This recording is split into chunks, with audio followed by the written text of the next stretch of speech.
Two young sisters were walking alone by the pale muddy waters.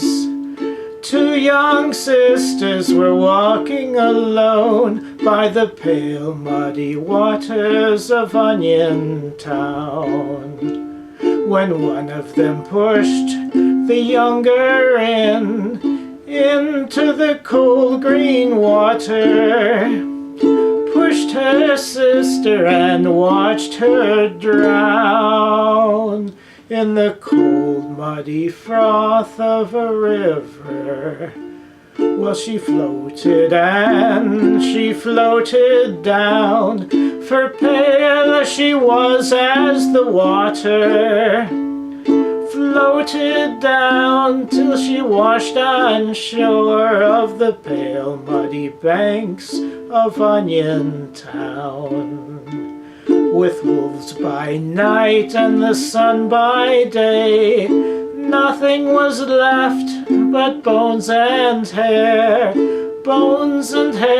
which are both more fair than the pale muddy banks of the river. Luca's son was deaf and lame, carried her home, her tiny frame. Father, oh father, I hear her cry. How can that be, he said. Bones don't cry, he said. Besides, you're deaf.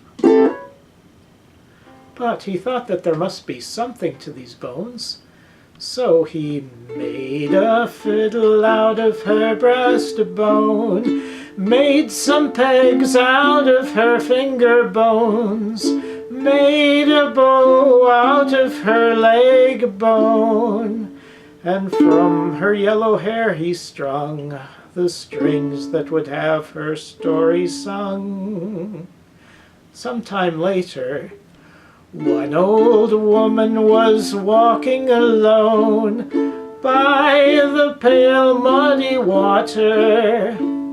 She heard the strings of the sweet fiddle cry, "Cruel sister, why have you drowned me?" Upon the rock the deaf boy played all the bows of onion, and into the water the cruel sister ran. But she sank just like any old